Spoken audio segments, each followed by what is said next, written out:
नमस्कार दोस्तों, स्वागत है आपका स्टेनो गुरुजी यूट्यूब चैनल में। दोस्तों आज की वीडियो हम लोग बात करने वाले SSC stenographer grade C and D vacancy 2024 की जो वैकेंसी आने वाली थी उसका नोटिफिकेशन जारी कर दिया गया है।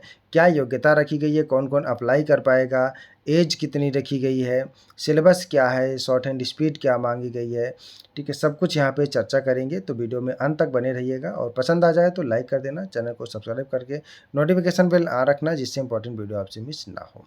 दोस्तों ये जो है आपका नोटिफिकेशन जारी कर दिया गया है और फॉर्म भरना आपका 26 तारीख से स्टार्ट हो गया है। और अगर हम अंतिम तिथि की बात करें तो 17 तारीख यानी कि 17 अगस्त जो है वो लास्ट डेट होगा फॉर्म भरने का। तो आपको अंतिम तिथि की बात इंतज़ार नहीं करना है, ठीक है। यहाँ पे देखिए सब इम्पोर्टेंट जो डेट है ये एक ही पेज में आपको दिख रहा है, ठीक है। जो डेट है आपका 26 तारीख से स्टार्ट हो गया, यानी कि अगर आप 27 तारीख से भरेंगे तो लिंक एक्टिवेट हो जाएगा, आप भर पाएंगे, ठीक है। तो आपको इंतज़ार नहीं करना है, अगर आप तैयारी कर रहे हैं तो फटाफट से फॉर्म भर के अपनी तैयारी में जुट जाइए, ठीक है।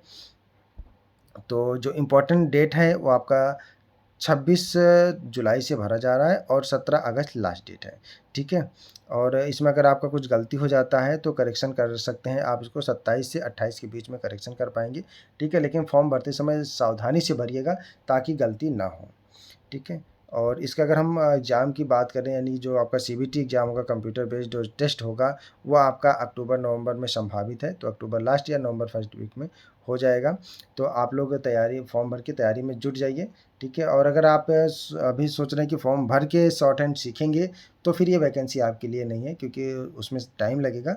आप रिटन के साथ साथ शॉर्ट हैंड की भी प्रैक्टिस जारी रखें, ठीक है। और रिटन भी अभी फोकस ज़्यादा रिटन पे करें। अगर शॉर्ट हैंड में आपकी अच्छी खासी स्पीड है तो रिटन पर फोकस करें, शॉर्ट हैंड साथ के साथ प्रैक्टिस करते रहें ताकि वो भूले ना, ठीक है। आगे बढ़ते हैं दोस्तों, इसमें देख लेते हैं वैकेंसी जो है आपको वेबसाइट पे अपडेट किया गया है। अभी वेबसाइट पे कम वैकेंसियाँ दिखा रही है, लेकिन ये वैकेंसियाँ बढ़ जाएंगी, 2000 प्लस के आसपास जाने की संभावना है, ठीक है। तो आप उसको अभी तो जाके यहाँ पे देख सकते हैं, यहाँ पे वैकेंसी में जाएंगे तो वहाँ पे टेंटेटिव वैकेंसी दिखा देगा, ठीक है। अभी फ़िलहाल फॉर्म आया है, अभी वैकेंसी अपडेट होती रहती है आयोग की तरफ से।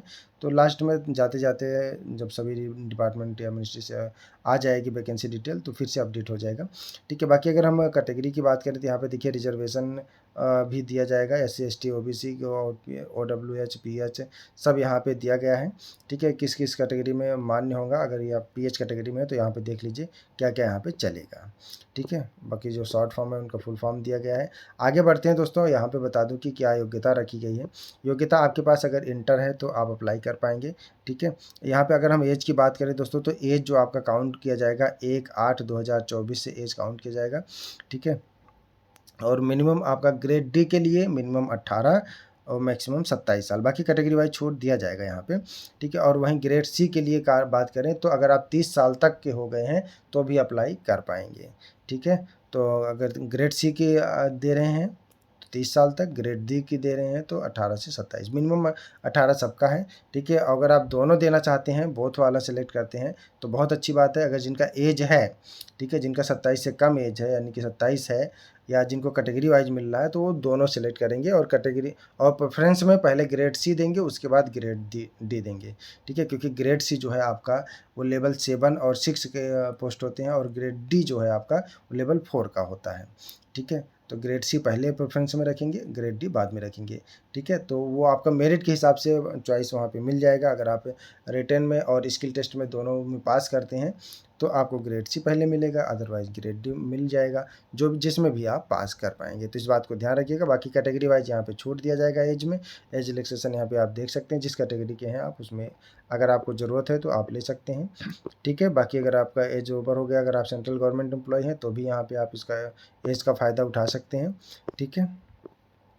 और आगे बढ़ते हैं दोस्तों, और यहाँ पे आपको बता देते हैं कि जो प्रोसेस है योग्यता की, तो वो जो आपको मैंने बताया कि इंटर पास आपके पास होना चाहिए, ठीक है। अगर आपने 1/8 तक इंटर कर लिया है, ठीक है, 17/8 तक अगर आपने इंटर पास कर लिया है, रिजल्ट आपके हाथ में है, तभी आप अप्लाई कर पाएंगे। अगर आप सोच रहे हैं कि इस साल हम इंटर का एग्ज़ाम देंगे तो आप इसमें अप्लाई नहीं कर सकते हैं। इस बात को ध्यान रखिएगा, ठीक है। वीडियो थोड़ा सा लंबा ज़रूर होगा, लेकिन पूरी बातें आपको समझाऊंगा इसमें कैसे अप्लाई करना है। पहले आप वेबसाइट पे जाके, जो इनका नया वाला वेबसाइट, नया वाला वर्जन है, उस पे जाके आप पहले OTR भरेंगे, उसके बाद अपने फॉर्म को सबमिट करेंगे। फ़ीस की बात करें दोस्तों, तो जनरल और OBC के लिए 100 रुपये फ़ीस रखा गया है। बाकी SC ST और महिला कैंडिडेट के लिए कोई शुल्क नहीं रखा गया है, ठीक है। तो मात्र 100 रुपये का फ़ीस देना है जनरल और OBC कैटेगरी के लिए। महिलाओं के लिए और SC ST के लिए कोई फ़ीस नहीं है, ठीक है। तो आप लोग जो है फटाफट से फॉर्म अप्लाई कर दीजिए। यहाँ पे देखिए 10वें नंबर पे दिया गया है फ़ीस किससे किससे लिया जाएगा, ठीक है, इसको देख सकते हैं।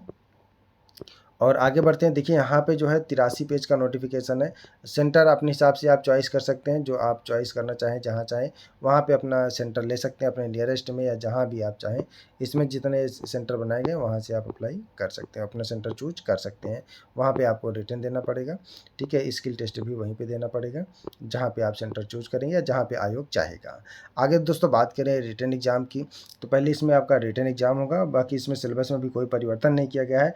जो आपका प्रीवियस सिलेबस था, 50 क्वेश्चन आपका रीजनिंग का होगा, जनरल इंटेलिजेंस और रीजनिंग के, ठीक है। और 50 क्वेश्चन आपका जनरल अवेयरनेस के होंगे। बाकी वहीं 100 क्वेश्चन जो है आपके इंग्लिश से रहेंगे, तो 200 क्वेश्चन होंगे, 200 नंबर के होंगे, ठीक है। और वो 0.25 यहाँ पे माइनस मार्किंग रहेगा आपका, ठीक है। तो इस बात को ध्यान रखिएगा, माइनस मार्किंग 0.25 रहेगा, ठीक है।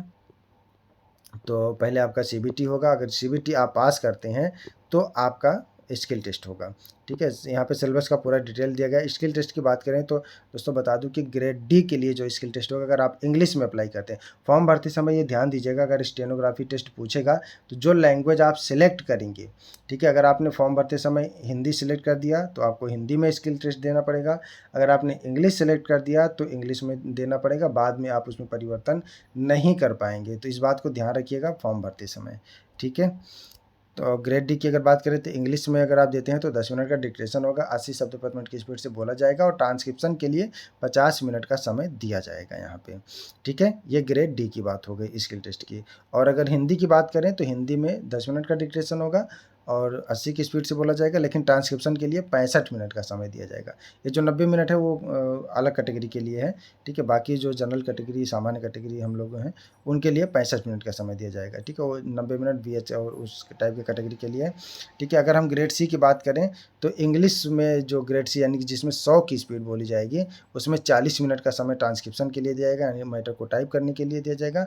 और हिंदी में बात करें तो 55 मिनट का समय दिया जाएगा ग्रेड C के लिए, ठीक है। तो इस बात को ध्यान रखिएगा और अपने स्किल टेस्ट भी रिटन के साथ साथ मजबूत करते रहिएगा, ठीक है। आगे बढ़ते हैं दोस्तों। और यहाँ पे देखिए जो कुछ ID है, ये आपको ID आपके पास होना चाहिए इसमें से कोई, जो कि आपके एग्ज़ाम के समय मांगा जाएगा, ठीक है। और ये इंपॉर्टेंट सिलेबस थी, बाकी सब कुछ इसमें वही पुराना रखा गया है। और यहाँ पे देखिए ये जो दिया गया मोड ऑफ सिलेक्शन में दिखा रहे हैं कि UR 30%, OBC EWS 25%।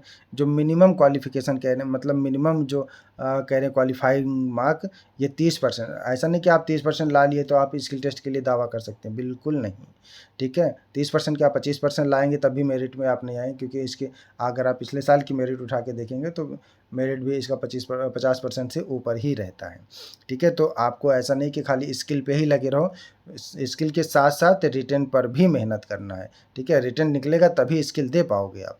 इसके लिए ज़रूरी है कि आप सिलेबस के हिसाब से अपनी तैयारी करें और साथ के साथ प्रैक्टिस सेट भी लगाते रहें, अपने को जांचते रहें कि हमारे कितने पहुंच रही है, कितने पानी में हम हैं, ठीक है। और स्किल पे भी अगर आपने पहले से बेसिक कर रखा है, स्किल 70-80 में कर लेते हैं, तो आप स्किल पे 2 घंटा समय दीजिए, बाकी समय आप अपने रिटन में लगाइएगा, ठीक है, ताकि रिटर्न क्लियर हो जाए। रिटर्न के बाद भी आपको कम से कम 2 महीने का समय मिल जाता है आराम से, ठीक है। तो आराम से आप स्किल टेस्ट इंक्रीज़ कर सकते हैं, प्रैक्टिस कर सकते हैं, ठीक है। तो बाकी स्किल टेस्ट के बारे में यहाँ दिया गया है। बाकी यहाँ फॉर्म कैसे भरना है ये सब भी पूरी जानकारी दी गई है, ठीक है। और स्किल टेस्ट की प्रैक्टिस भी हम करा रहे हैं। अगर आपको करना है तो केवल हम हिंदी की करा रहे हैं, ठीक है, प्रैक्टिस करा रहे हैं, बेसिक कोर्स नहीं करा रहे हैं, इस बात को ध्यान रखिएगा, ठीक है। तो प्रैक्टिस करना है तो आप हमारे पेड बैच को ज्वाइन कर सकते हैं। अधिक जानकारी के लिए आप हमें मेल कर सकते हैं। हमारी मेल ID है studyforstenographer@gmail.com। दोस्तों और एक चीज़ बता दूं यहाँ पे कि जो आपका कैटेगरी वाइज सर्टिफिकेट लगेगा वो सेंट्रल गवर्नमेंट वाला लगेगा, इस बात को ध्यान दीजिएगा, ठीक ठीक है, यहाँ पे सब फॉर्मेट दिया गया है, आप इस फॉर्मेट को देख सकते हैं। सेंट्रल गवर्नमेंट वाला कैटेगरी सर्टिफिकेट मिल लगेगा अगर आप किसी कैटेगरी का या किसी आरक्षण का लाभ लेना चाह रहे हैं, ठीक है, तो उसको सेंट्रल गवर्नमेंट वाला आपको बनवाना पड़ेगा। नहीं बना है तो बनवा लीजिएगा, अब बना है तो बहुत अच्छी बात है, ठीक है। बाकी आपका अगर OH BH इस सब कैटेगरी का है तो वो सर्टिफिकेट आपका होना चाहिए। सब फॉर्मेट यहाँ पे दिया गया है, ठीक है। और कैसे भरना है वो भी आपको यहाँ पे बताया गया, एक एक स्टेप बताया गया है, ठीक है। आप इसको पूरा नोटिफिकेशन हमने टेलीग्राम पर भी शेयर कर दिया। ऑफिशियल वेबसाइट पे आप जाएंगे, वहाँ भी नोटिफिकेशन मिल जाएगा, वहाँ से आप जाके देख सकते हैं। देखिए SSC का वेबसाइट खुलेगा ऐसे, इसी तरीके से यहाँ पे पूरा फॉलो करते हुए आपको लॉगिन करना है, रजिस्टर करना है, ठीक है, सब पूरा दिखाया गया है। तो इसको देखते हुए आप कर सकते हैं। अदरवाइज आपको जहाँ डाउट है तो आप जो है वीडियो देख के भी कर सकते हैं। पूरा यहाँ पे बना के बता के समझाया गया है, PDF देखेंगे आप करते जाएंगे, ठीक है। उम्मीद है कि वीडियो आपको पसंद आया होगा, तो वीडियो को लाइक कर देना। अगर आपके मन में कुछ डाउट है, कुछ कन्फ्यूजन है तो कमेंट करके पूछ सकते हैं। बाकी चैनल पर नए हैं तो सब्सक्राइब कर लेना। मिलते हैं नेक्स्ट वीडियो में नई जानकारी के साथ, तब तक के लिए बाय। Thanks for watching. जय हिंद, जय भारत।